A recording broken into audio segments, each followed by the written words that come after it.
दोस्तों, हेलो तो good morning, good evening. आज हम क्लास 12 का चैप्टर नंबर फर्स्ट चालू करने जा रहे हैं। क्लास 12 सेशन 2022 और 23 के लिए सेशन 2022 और 23 के लिए बैच स्टार्ट करने जा रहे हैं, जिसके अंतर्गत फिजिक्स का हम चैप्टर वाइज पढ़ेंगे। फर्स्ट चैप्टर से स्टार्टिंग करेंगे।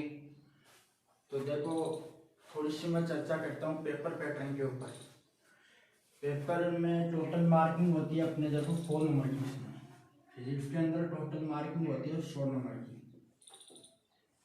उसमें से 56 नंबर का थ्योरेटिकल पोर्शन जो पेपर होता है, रिटन पेपर होता है 56 नंबर का। कितने नंबर का? 56 नंबर का। थ्योरी का जो पेपर होता है वो होता है 56 नंबर का। उसके बाद आता है प्रैक्टिकल्स, जो होता है अपने वो होता है 30 नंबर का। और 14 नंबर का जो सत्रांश बोलते हैं, जिसको हम स्कूल के माध्यम से भेजते हैं, वो होता है टोटल होता है 100 नंबर का। टोटल फिजिक्स का पेपर होता है 100 नंबर का। उसमें से 56 नंबर का थ्योरेटिकल पोर्शन रहता है, 30 नंबर का प्रैक्टिकल रहता है और 14 नंबर का स्कूल की तरफ से सत्रांक रहता है। सत्रांक का मतलब ये है कि जो हमने क्लास 12 टाइम पीरियड में स्कूल में हमने जो एक्टिविटी स्कूल में की है, जो हमारा डिसिप्लिन स्कूल में रहा है, उसके बेसिस पे हम 14 नंबर का आकलन करते हैं। अब देखो, आज हम क्लास 12 के लिए 2023 के लिए सेशन 2023 के लिए धूम मचाने वाला सेशन चालू करने जा रहे हैं। आप कंटिन्यू हमारे साथ जुड़े रहे और इन वीडियो का आनंद लेते रहे। जो भी क्यूरी आती है कमेंट बॉक्स के माध्यम से आप अपनी सॉर्ट आउट कर सकते हो। और डेली हम ज़्यादा लंबा वीडियो न लेकर के छोटे छोटे वीडियो के साथ हम आपसे मिलेंगे। आज हम चालू करने जा रहे हैं क्लास 12 का चैप्टर नंबर फर्स्ट है। देखो, एनसीईआरटी जो सिलेबस है अपने, उसी बेस पे हम पढ़ेंगे पूरा। एनसीईआरटी पैटर्न पे पढ़ेंगे। तो एनसीईआरटी पैटर्न में class 12 chapter number first. Chapter number first का नाम क्या है जी? तो सबसे पहले आती है नाम, कि उससे पहले आता है कि जो भौतिकी क्या होती है, भौतिकी का यूज क्या है, वो सारी चीजें हमने पहले पढ़ ली है। क्लास 11 में ये सारी चीजें हम पढ़ चुके हैं, तो वो चीजें यहाँ बताने से कोई औचित्य वाली बात नहीं है। अब देखो, अपने टॉपिक पे आते हैं, चैप्टर नंबर फर्स्ट पे आते हैं डायरेक्ट। चैप्टर नंबर फर्स्ट का नाम है अपने पास विद्युत क्षेत्र एवं विद्युत आवेश। विद्युत क्षेत्र एवं विद्युत आवेश। तो बहुत ही आसान सा टॉपिक है जो हम लेकर आ रहे हैं, और एग्जाम में इसका बेसिकली यूज रहता है। जो मैक्सिमम मार्क्स है इस चैप्टर से लगभग रहता है 6 नंबर का वेटेज रहता है इस यूनिट से। इलेक्ट्रोस्टैटिक्स जो यूनिट है अपनी स्थिर विद्युत की, उसका मैक्सिमम वेटेज रहता है 6 नंबर। तो 6 नंबर में से चैप्टर है जो अपने पास 3 या 4 चैप्टर है, डिवाइडेबल है। प्रत्येक चैप्टर में हर क्वेश्चन का अलग मोटिव है, हर क्वेश्चन का अलग नंबर है। बेसिकली यहाँ से जो अपने पास क्वेश्चन पुटअप होता है वो शॉर्ट क्वेश्चन पुटअप होता है। यानी हालांकि सेकंड और थर्ड चैप्टर है, यहाँ से एक डेरिवेटिव क्वेश्चन भी एग्जाम में पूछ लिया जाता है। आगे पढ़ेंगे हम कैपेसिटर वगैरह, संधारित्र वगैरह, तो वहां से अपने को ये पूछ लिया जाता है कि डिराइव फॉर्मूला कीजिए, यानी उसका डेरिवेशन भी दे देता है, संधारित्र का डेरिवेशन दे देता है, सेलों का संयोजन दे देता है, या संधारित्र का संयोजन दे देता है। जिस टाइप के प्रश्न बनते हैं डेली हम हर टॉपिक के पीछे कम से कम 5 या 10 न्यूमेरिकल भी लगाएंगे, क्योंकि आने वाले क्लास 12 पास आउट के बाद में ये चीजें बहुत उपयोगी है। नीट और आईआईटी का जो सिलेबस बनता है, जो न्यूमेरिकल पोर्शन बनता है, वो सारा यहाँ से ही बनता है। उसमें क्लास 11 का वेटेज रहता है 60%। क्लास 12 का वेटेज रहता है 40%। यानी क्लास 11 क्लास 12 से ज्यादा इंपॉर्टेंट है। तो देखो ये चीजें हो गई यहां तक के समय, यानी बेसिकली जो चीजें बेसिक चीजें जो होनी चाहिए थी चैप्टर चालू करने से पहले वो चीजें हो गई। इस चैप्टर में हम केवल पढ़ेंगे स्थिर विद्युत की आवेश का मतलब होता है स्थिर आवेश के कारण जो अध्ययन होता है ना उसके बारे में पढ़ेंगे। स्थिर विद्युत की मतलब स्थिर आवेश के कारण जो स्टडी हम करेंगे उसे बोला जाता है स्थिर विद्युत की। इलेक्ट्रोस्टैटिक्स यानी इलेक्ट्रॉन कौन सी पोजीशन में है, रेस्ट पोजीशन में है। इलेक्ट्रॉन क्या है, रेस्ट पोजीशन में है। जिस टाइम इलेक्ट्रॉन रेस्ट पोजीशन में है उस टाइम जो स्टडी की जाती है उसको बोला जाता है इलेक्ट्रोस्टैटिक्स। अब देखो हम बात करते हैं क्लास 12 के चैप्टर नंबर 5 की बात करते हैं। तो चैप्टर नंबर 5 है अपने पास विद्युत आवेश एवं विद्युत क्षेत्र। विद्युत आवेश एवं विद्युत क्षेत्र। विद्युत आवेश एवं विद्युत क्षेत्र।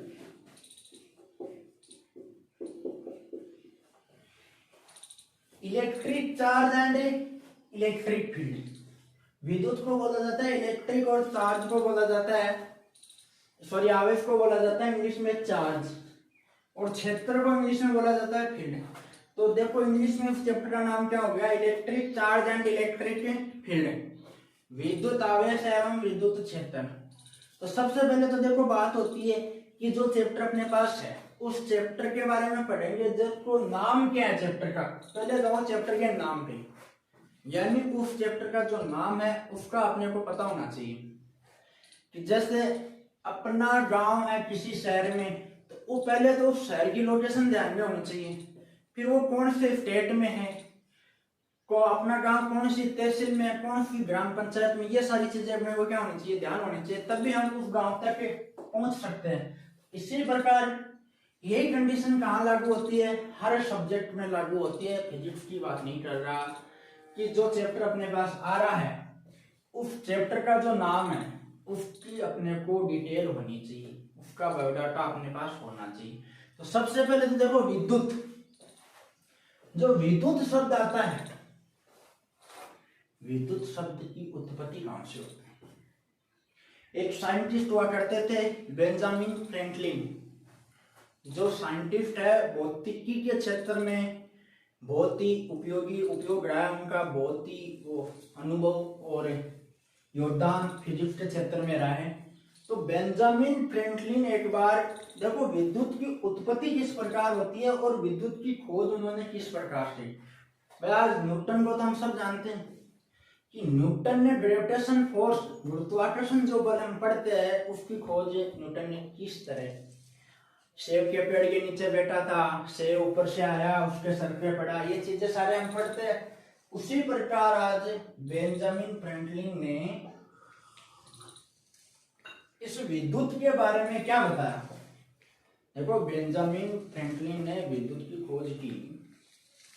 उसने देखा जब बरसात का मौसम होता है तो आकाश में बिजली गरजती है, उस समय उसने देखा कि जो अर्थिंग हो रही है, चमकती हुई बिजली है, उसका उसने अनुमान लगाया और उसकी खोज में उसके पीछे जुट गया। आज से लगभग 1500 वर्ष पहले की बातें हैं। तो बेंजामिन फ्रैंकलिन सबसे ज्यादा जहां बरसात होती है वहां गया और वहां जाकर के उसने एक पतंग बनाई और पतंग को उस डोरी से न उड़ा करके उसने तांबे के पतले वायर से उस पतंग को उड़ाया और उसके आगे एक बांधी किसी मेटल की छड़ को, यानी धातु की छड़ को उसने बांधा। अब उसने ये देखा जब उसने पतंग उड़ाया और जब ऊपर आकाश में बिजली गरजी, उसने उसके संपर्क में आया जो उसका पतंग था और जो बिजली की गड़गड़ाहट उसके अगर संपर्क में आई उसको एक शॉक लगा। इसको जिसने विद्युत की खोज की थी, बेंजामिन फ्रैंकलिन को एक शॉट लगता है और उस शॉट से ये अनुमान लगाता है कि ये शॉट क्यों लगा। देखो, विद्युत प्रवाह के लिए दो चीजें मुख्यतः होती है, एक तो फ्री इलेक्ट्रॉन होना चाहिए और एक फ्री आयन होना चाहिए। फ्री इलेक्ट्रॉन का मतलब क्या होता है जी? फ्री इलेक्ट्रॉन का मतलब ये होता है कि अगर उन पर हम एक्सटर्नल फोर्स लगाते हैं तो वो गति करने के लिए उस मेटल के अंदर स्वतंत्र होते हैं। जैसे बंदा 12th करते ही एक बार स्वतंत्र हो जाता है कि मेरे पे कोई सा बाह्य फोर्स लगाओ, मैं किधर भी जाने के लिए तैयार हूँ। तो वैसे ही क्या होते हैं? फ्री इलेक्ट्रॉन होते हैं। अब आयन क्या होते हैं? मुक्त आयन क्या होते हैं? NaCl की मैं बात करूं, देखो विद्युत के ही संपर्क में है।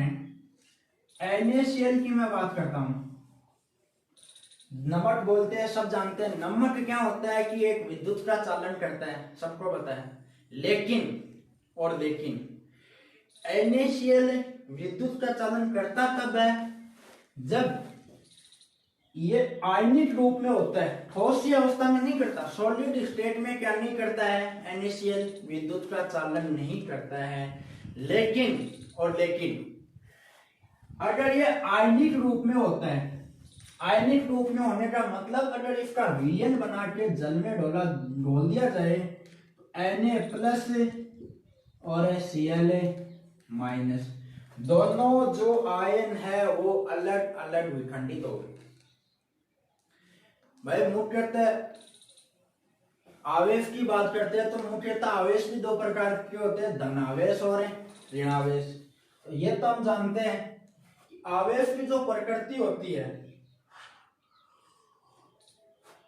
यानी यहां तक कोई दिक्कत, यानी विद्युत प्रवाह के लिए दो चीज मुख्यतः कौन कौन सी होती है? एक तो फ्री इलेक्ट्रॉन होना चाहिए, एक फ्री आयन होना चाहिए। मुक्त इलेक्ट्रॉन और मुक्त आयन। अब बात आती है तो यहां से देखो हम विद्युत आवेश की चर्चा करेंगे। विद्युत आवेश क्या होता है? विद्युत आवेश की परिभाषा देखते हैं, विद्युत आवेश के बारे में पढ़ेंगे आज इस वीडियो में। तो विद्युत आवेश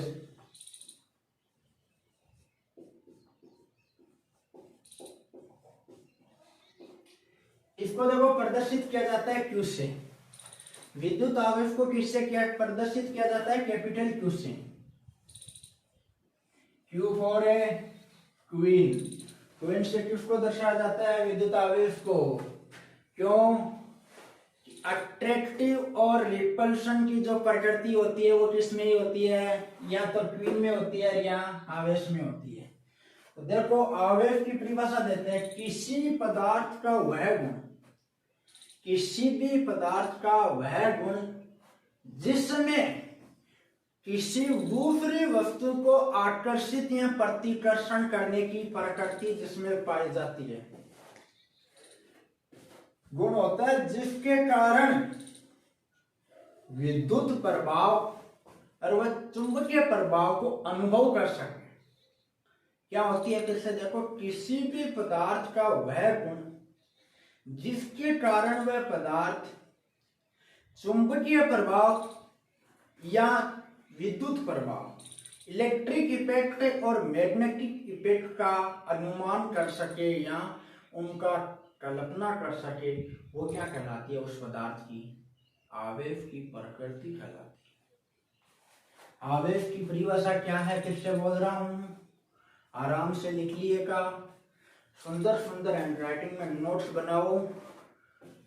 किसी भी पदार्थ का वह गुण, किसी भी पदार्थ का वह गुण जिसके कारण वह पदार्थ चुंबकीय क्षेत्र या विद्युत क्षेत्र का अनुभव कर सके, वो क्या कहलाती है?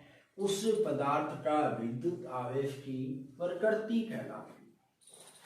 विद्युत आवेश की परिभाषा सबको क्लियर हुई या नहीं हुई? आई होप की हो गई होगी। अब देखो विद्युत आवेश के प्रकार की बात करते हैं। किसकी? विद्युत आवेश के प्रकार की। विद्युत आवेश के प्रकार की बात करते हैं, टाइप्स ऑफ चार्ज।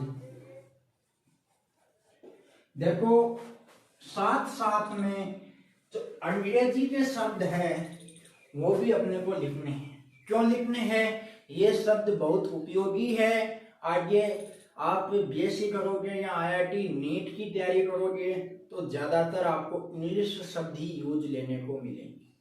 हिंदी के वर्ड्स बहुत कम यूज होते हैं, इसलिए आप अभी से हैबिट बना लो कि साथ साथ इंग्लिश शब्द भी अपने कर लिया। सब टॉपिक है, टॉपिक के जो इंग्लिश पॉइंट बनते हैं उनको ध्यान रखो। डेफिनेशन में कोई बड़ी मायने नहीं रखती है, डेफिनेशन हम इजी वे में बना सकते हैं। अब देखो टाइप्स ऑफ चार्ज। मुख्यतः basically there are two types of charge. मुख्यतः आवेश के दो प्रकार होते हैं। कितने प्रकार होते हैं? आवेश के दो प्रकार होते हैं। एक तो धनात्मक आवेश। कौन सा आवेश? धनात्मक आवेश, जिसको बोलते हैं हम पॉजिटिव चार्ज। दूसरा आता है अपने पास ऋणात्मक चार्ज या ऋणात्मक आवेश, जिसको बोला जाता है नेगेटिव चार्ज। दूसरा आवेश का प्रकार क्या आता है जी अपने पास? ऋणात्मक आवेश, इसको बोला जाता है नेगेटिव चार्ज। आवेश के प्रकार हमने दो प्रकार देखे, एक तो पॉजिटिव आवेश और एक नेगेटिव आवेश, यानी पॉजिटिव चार्ज और एक नेगेटिव चार्ज। आवेश के प्रकार के लिए हुए। आगे देखते हैं इसके आगे क्या है। अब देखो इन चार्ज में कुछ कंडीशंस होती है। दो पॉइंट अपने पास आएंगे, सजातीय आवेश और विजातीय आवेश के नाम से जाने जाते हैं। वो टॉपिक एग्जाम में 1 नंबर के क्वेश्चन में उसकी डेफिनेशन पूछ ली जाती है कि सजातीय आवेश क्या होते हैं और विजातीय आवेश क्या होते हैं। तो देखो सजातीय और विजातीय आवेश के बारे में देखते हैं थोड़ा सा।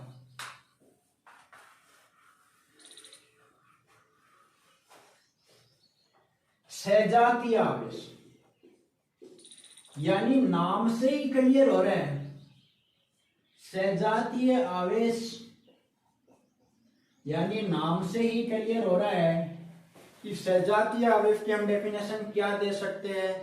वे आवेश जो समान प्रकृति के होते हैं। वे आवेश क्या कहलाते हैं? जो समान प्रकृति के होते हैं वे सजातीय आवेश कहलाते हैं। सजातीय आवेश में एग्जांपल देखो, जैसे प्लस प्लस या माइनस माइनस, ये क्या है? सजातीय आवेश है। इनके मध्य होता क्या है? कौन सी घटना घटित होती है वो देखो। सजातीय आवेश में हमेशा प्रतिकर्षण का गुण पाया जाता है। किसका? प्रतिकर्षण गुण का मतलब एक दूसरे से दूर जाने की कोशिश ये हमेशा करते हैं। तो सजातीय आवेश में कौन सी प्रकृति पाई जाती है जी? प्रतिकर्षण की प्रकृति पाई जाती है। प्रतिकर्षण की प्रकृति पाई जाती है। सजातीय आवेश वे आवेश होते हैं जो समान प्रकृति के आवेश होते हैं, वे आवेश सजातीय आवेश कहलाते हैं। विजातीय आवेश आता है। अब आगे आता है विजातीय आवेश। कौन सा आवेश? विजातीय आवेश, यानी दोनों डेफिनेशन इसी नाम से ही डेफिनेशन अपने को क्लियर हो रही है। विजातीय आवेश का मतलब वे आवेश जो भिन्न भिन्न प्रकृति के होते हैं। वे आवेश क्या कहलाते हैं? विजातीय आवेश कहलाते हैं, जो भिन्न भिन्न प्रकृति के होते हैं। यानी कि एक आवेश तो अपने पास है पॉजिटिव और दूसरा आवेश है अपने पास नेगेटिव। ये दोनों आवेश क्या प्रकृति क्या है? दोनों की प्रकृति भिन्न भिन्न है। जो भिन्न भिन्न प्रकृति वाले हैं वो क्या है? विजातीय आवेश। सजातीय आवेश में हमने घटना पढ़ी थी, प्रतिकर्षण की प्रकृति पाई जाती है और इसके अपोजिट विजातीय आवेश में कौन सी घटित घटना होती है या कौन सी प्रकृति पाई जाती है? दोनों के मध्य आकर्षण बल की प्रकृति पाई जाती है। कौन सी प्रकृति पाई जाती है? आकर्षण बल की प्रकृति पाई जाती है। यानी इन दोनों आवेशों के मध्य आकर्षण का गुण पाया जाता है। हम इसके बारे में आज चैप्टर में आगे भी बहुत सी चर्चा करेंगे। एबोनाइट की छड़ लेंगे, कांच की छड़ लेंगे, बिल्ली की खाल लेंगे, ऊन लेंगे, अपने बालों से कंघी को रगड़ेंगे, ये मतलब सारी चीजें उससे क्लियर होगा आवेश का क्या है। आवेश का मुख्य कार्य क्या होता है, देखो विद्युत क्षेत्र के मामले में आवेश का जो मुख्य कार्य है वो क्या है, विद्युत का प्रवाह करना। विद्युत का प्रवाह करना क्या कहलाता है, आवेश के प्रवाह की दर को क्या कहते हैं, विद्युत कहते हैं, विद्युत धारा कहते हैं। I बराबर Q/T इसका फॉर्मूला आता है। विद्युत धारा को किससे प्रदर्शित करते हैं, I से प्रदर्शित करते हैं। तो देखो आवेश के बगैर क्या नहीं है, विद्युत धारा का चालन भी इम्पॉसिबल है। इसीलिए आवेश समझना बहुत जरूरी है। अब आगे आता है आवेश का क्वांटिमीकरण सिद्धांत। हम देखो एक इसका सिद्धांत भी है, वो भी देखेंगे। आवेश का क्वांटिमीकरण सिद्धांत। क्वांटिमीकरण जो शब्द आया है उसका मीनिंग क्या है वो देखो पहले। यानी कि हर चीज का, हर शब्द का मीनिंग निकलता है फिजिक्स में। आवेश का, विद्युत आवेश की परिभाषा पढ़ ली, विद्युत आवेश के प्रकार पढ़ लिए, विद्युत आवेश की प्रकृति पढ़ ली। अब पढ़ेंगे विद्युत आवेश का क्वांटिमीकरण सिद्धांत। क्वांटिमीकरण सिद्धांत क्या होता है वो देखो। क्वांटिमीकरण सिद्धांत, आवेश का जो क्वांटिमीकरण सिद्धांत है वो क्या है, देखो इसको हम प्रदर्शित करते हैं Q बराबर Ne। आवेश का जो क्वांटिमीकरण है वो Q बराबर Ne है। आवेश का चार्ज कितना है, आवेश का एक इलेक्ट्रॉन आवेश का चार्ज होता है E बराबर -1.6 इंटू 10⁻⁻19 कूलम। अगर इसके द्रव्यमान की बात की जाए तो इसका मास होता है जी 9.8 इंटू 10⁻31 kg। ये वैल्यू बहुत इंपॉर्टेंट है, ध्यान रखने, याद रख लेना, क्योंकि सैद्धांतिक वैल्यू है। इनका कोई वैसे फॉर्मूला याद करने की वो ट्रिक नहीं है। अपने को इलेक्ट्रॉन का चार्ज कितना है, -1.6 इंटू 10⁻⁻19 कूलम है, और मास कितना है 9.8 इंटू 10⁻31 kg है। अब देखो आवेश का क्वांटिमीकरण सिद्धांत हम पढ़ रहे थे, तो आवेश का जो क्वांटिमीकरण सिद्धांत है उसको हम देखते हैं। देखो यहाँ हमने लिखा, फॉर्मूला लिखा था Q बराबर Ne। E तो अपने पास क्या है, इलेक्ट्रॉन है। E तो क्या है अपने पास, एक इलेक्ट्रॉन का चार्ज है जो हमने अभी पढ़ा है -1.6 इंटू 10⁻⁻19 कूलम। और N क्या है यहाँ अपने पास, नेचुरल नंबर, प्राकृत संख्याएं है जो 1 2 3 4 5 100। यानी इस क्वांटिमीकरण शब्द का जो मीनिंग निकलता है वो यही है कि आवेश को विभाजित करना। अब ये तो है नहीं कि साहब दुकान पे जाके बोलोगे कि सर 2 किलो 1.5 आवेश दे दो, या 2.5 आवेश दे दो, या 4.5 आवेश दे दो, ऐसा तो पॉसिबल नहीं है। उसी प्रकार देखो एक मोबाइल का एग्जांपल लेके इसको हम सोल्व करते हैं, क्वांटिमीकरण सिद्धांत को समझते हैं।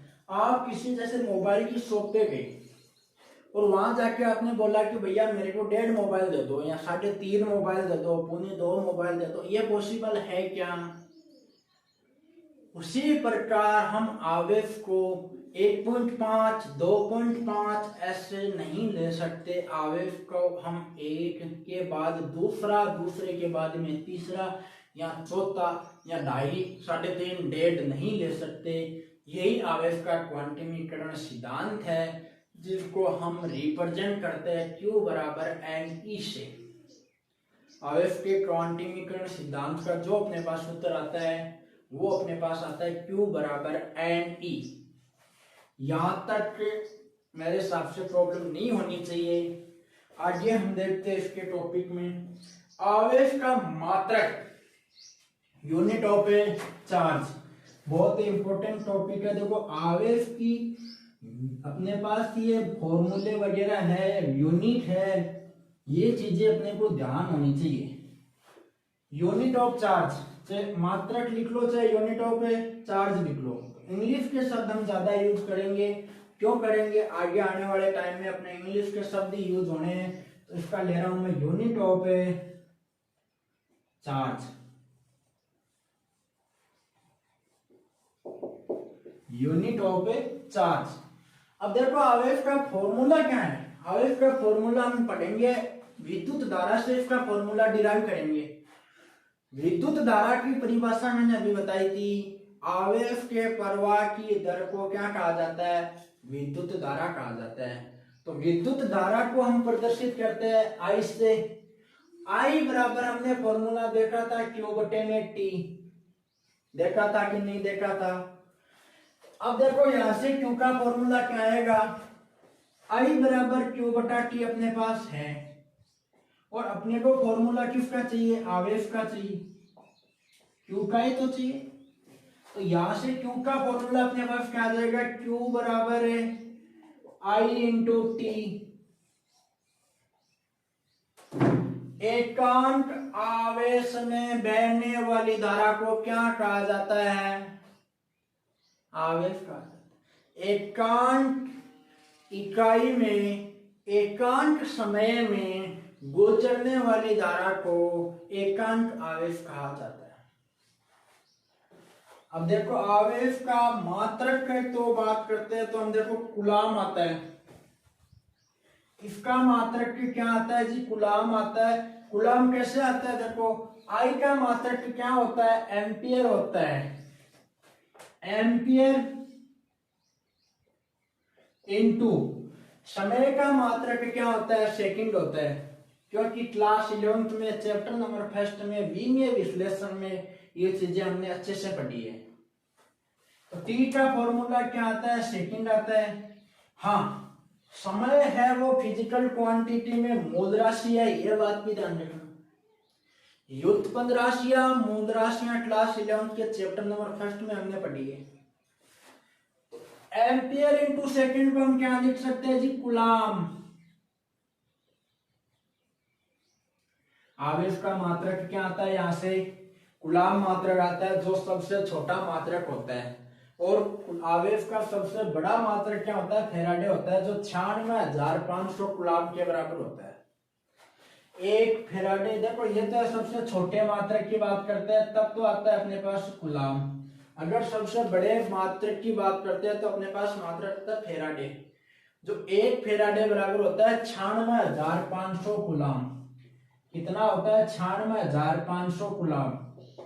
कूलाम को देखो हम C से भी प्रदर्शित करते हैं और COLB से भी प्रदर्शित करते हैं। हर बुक में इसको प्रदर्शित करने में ये दो मिलेंगे, या तो कैपिटल C मिलेगा या ये मिलेगा। अब देखो कूलाम को कैपिटल C से क्यों लिखते हैं, उसके पीछे भी बहुत बड़ा रीजन है। जो आवेश ये साइंटिस्ट के नाम पर मात्रक रखे गए उनको हमेशा कैपिटल लेटर से ही शो करते हैं। जैसे न्यूटन है, तो न्यूटन को कैपिटल N से हम प्रदर्शित करते हैं, क्योंकि न्यूटन एक साइंटिस्ट के नाम था, उसके नाम पर वो मात्रक रखा गया है। न्यूटन वैसे किसका ऐसा यूनिट है, बल की ऐसा यूनिट है। अब बात करते हैं हम, देखो यहां तक मात्रक की बात हो गई, आवेश के मात्रक की बात हो गई। उसके बाद में हम इसके विमा की बात करेंगे। किसकी, आवेश के विमा की बात करेंगे, डायमेंशन ऑफ चार्ज। भाई विमा को इंग्लिश में बोलते हैं डायमेंशनल, जो हमने क्लास 11th में अच्छे से कवर की है। क्लास 1st चैप्टर में सारी विमाएं हमने पढ़ी है, सारे मात्रक हमने पढ़े हैं, राशियां पढ़ी है, व्युत्पन्न मात्रक पढ़े, व्युत्पन्न राशियां पढ़ी, कौन सी राशि किस राशि पे डिपेंड है, ये सारी चीजें हम पढ़ गया है। इसके हम विमीय सूत्र की बात करते हैं, किसके, विद्युत आवेश के विमीय सूत्र की बात करते हैं। तो विमीय सूत्र देखो आता कहां से, फॉर्मूले से आता है। फॉर्मूला हमने पढ़ा है I बराबर है Q इंटू टी। मुख्यतः 3 टर्म्स में लेते हैं विमीय फॉर्मूला ml और t। mlt के रूप में हम लेते हैं, क्लास 11 से ये चीजें हम पढ़ते हुए आ रहे हैं। अब देखो आवेश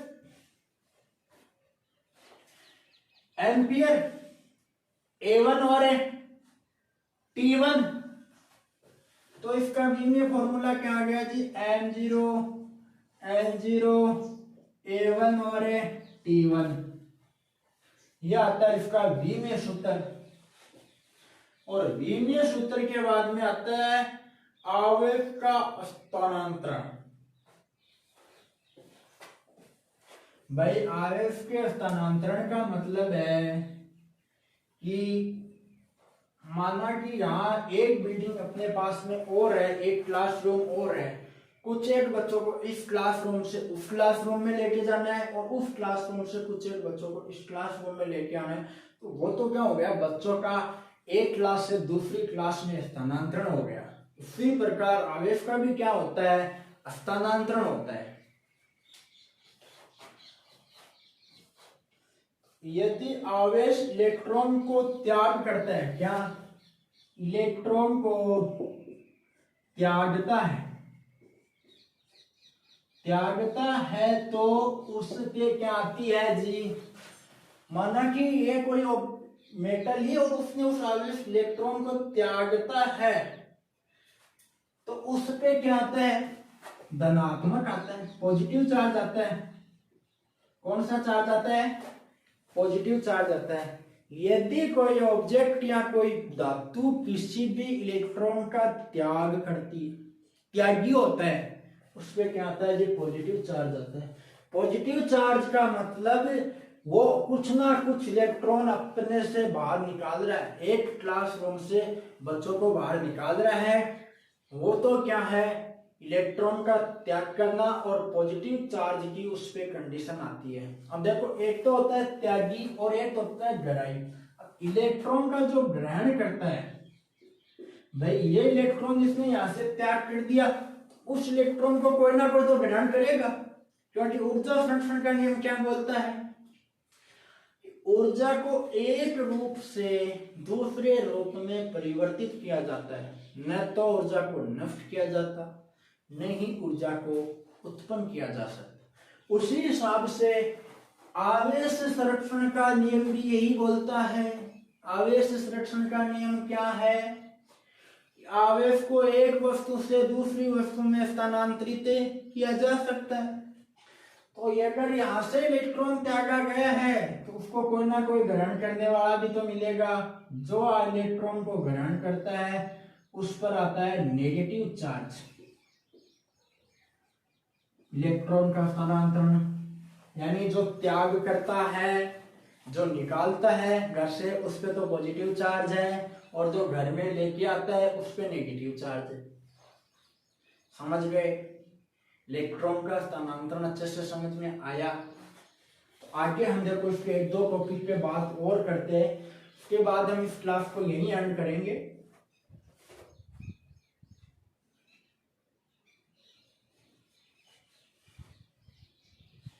धनात्मक में मतलब जो इलेक्ट्रॉन का त्याग करता है उसके पास तो कमी होती है, और जो इलेक्ट्रॉन ग्रहण करता है उसके पास तो वृद्धि होती है। नॉर्मल सी बात है भाई, अपने परिवार में जैसे 4 मेंबर रह रहे हैं, एक मेंबर को हमने त्याग कर दिया तो वहां तो मेंबर कम ही हो गई, और जो उस मेंबर को ग्रहण कर रहा है उसके पास मेंबर की वृद्धि होगी। पॉजिटिव चार्ज वाले के पास कमी, नेगेटिव चार्ज वाले के पास वृद्धि होती है, ध्यान रखना। उल्टा होता है इसमें, प्लस वाले के पास तो कमी होती है और माइनस वाले के पास वृद्धि होती है। अब देखो हम बात करेंगे, एक छोटी सी बात है वो करके इस क्लास को एंड करेंगे। एक कूलाम आवेश में कितने इलेक्ट्रॉन होता है, Q बराबर Ne में मैंने पढ़ाया था, लेकिन इसको सिद्ध करते हैं। Q बराबर Ne जो आवेश का क्वांटीमीटर सिद्धांत हमने पढ़ा था, इस टॉपिक में देखो ये देखेंगे एक कूलाम आवेश में कितने इलेक्ट्रॉन होते हैं। तो एक कूलाम आवेश में Q बराबर एनी, एन की वैल्यू अगर अपने पास एक हो, क्योंकि एक ही आवेश की बात की जा रही है, एक Q बराबर है 1 इंटू 1 माइनस का 1.6 इंटू 10 की घात माइनस 19 कूलाम। एक आवेश के पास कितना चार्ज होता है जी, माइनस का 1.6 इंटू 10 की घात माइनस 19 कूलाम।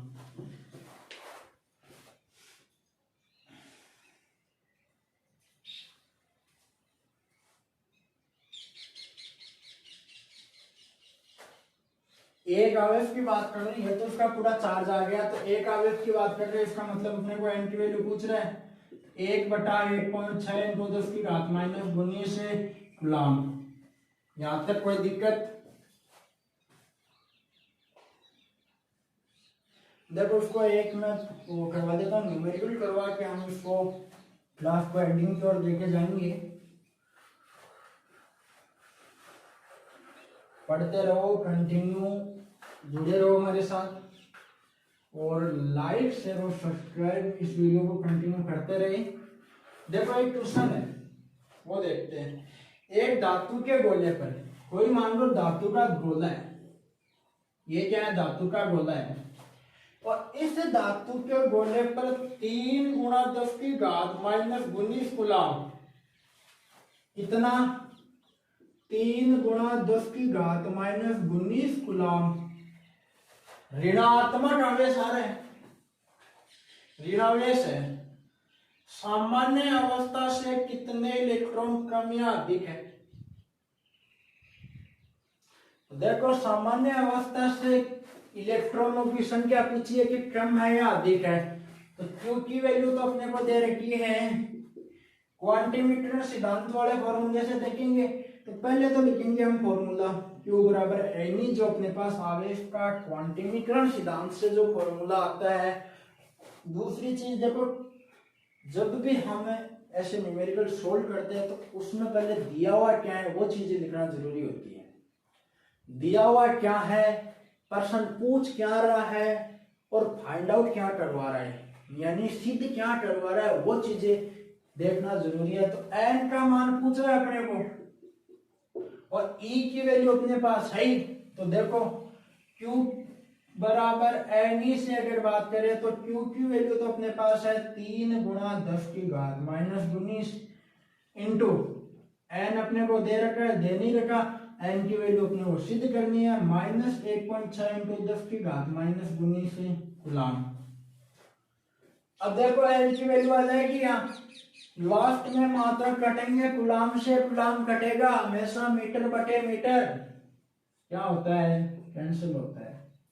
इसीलिए कुछ राशियां विमाहीन होती है, जड़त्व आगुण की विमा नहीं होती है, वही रीजन है। और विस्थापन की विमा होती है, लेकिन कोणीय विस्थापन की विमा नहीं होती, क्योंकि यही रीजन है, लास्ट में यूनिट से यूनिट कैंसिल हो जाती है। और V में सूत्र निर्धारण कौन करता है, ऐसा यूनिट ही निर्धारण करती है। तो देखो यहां से n की वैल्यू निकालेंगे तो 3 इंटू 10 की घात माइनस 19 बटे में माइनस का 1.6 इंटू 10 की घात माइनस 19, इसको आगे सोल्व करने पे जो वैल्यू आएगी अपने पास से वो वैल्यू आएगी n की। n की वैल्यू देखो याद करते हैं, तो जो ये 10 की घात माइनस 19 कूलाम है, 10 की घात माइनस 19, जो इसको आगे सॉल्व करेगा वो जो अपने पास वैल्यू आएगी वो वैल्यू आएगी n की वैल्यू, कि गोले पे इतने इलेक्ट्रॉन उपस्थित है, यही तो इस क्वेश्चन में पूछा था। हाँ, दूसरी चीज एक और मैं बताना चाहूंगा आपको कि एनसीईआरटी की जो बुक आती है उसको हमेशा साथ रखना है। क्यों, एनसीईआरटी की बुक अगर साथ साथ पढ़ोगे तो मेरा ये चैलेंज है, आप 12th के साथ आईआईटी और नीट यूजीवे में निकाल सकते हो। तो जय हिंद दोस्तों, थैंक यू। अगली क्लास तक मिलते हैं, फिर आवेश के आगे का जो टॉपिक लेके आएंगे हम, वो टॉपिक मैं आपको बता देता हूँ। आवेशों के गुण पढ़ेंगे, जो इनमें हमने कुछ एक गुण तो पढ़ लिया आवेश के, जो मेन गुण आते हैं वो तो हमने पढ़ लिए। नेचर ऑफ चार्ज, यानी कुछ एक गुण तो हमने पढ़ लिए, कुछ एक गुण बाकी है, 2-4 गुण और बाकी है, वो हम कल देखेंगे। जैसे आवेश संरक्षण का नियम हो ही गया अपना, वैसे तो आवेश के मोटे मोटे योज्यता नियम है। योज्यता नियम का मतलब यह होता है कि जैसे आवेश को Q1 plus Q2 plus Q1 एक बड़े आवेश को छोटे आवेशों में विभाजित किया जाता है, यानी आवेश संरक्षण का जो नियम हमने देखा था उसी के बेस पे है। तो वैसे तो आवेश मोटी मोटी चीजें आवेश की कंप्लीट हो चुकी है। आवेश में देखो सबसे पहले हमने पढ़ा द्रव्य आवेश की परिभाषा पढ़ी, उसके बाद आवेश के प्रकार पढ़े, उसके बाद हमने आवेश की जातीय और सजातीय आवेश विजातीय आवेश पढ़ा, उसके बाद में हमने आवेश का क्वांटिमीकरण सिद्धांत देखा, उसके बाद में हमने आवेश का मात्रक पढ़ा, उसके बाद में हमने आवेश की विमा पढ़ी। ये चीजें हमने क्लियर की है यहाँ तक। और अगला जो टॉपिक रहेगा अपना वो रहेगा कूलाम का बल। नेक्स्ट टॉपिक क्या रहेगा? कूलाम का बल, लॉ ऑफ कूलाम। तो नमस्कार दोस्तों, थैंक यू। और लाइक शेयर जरूर कर देना, सब्सक्राइब वीडियो को जरूर कर लेना। जय हिंद दोस्तों।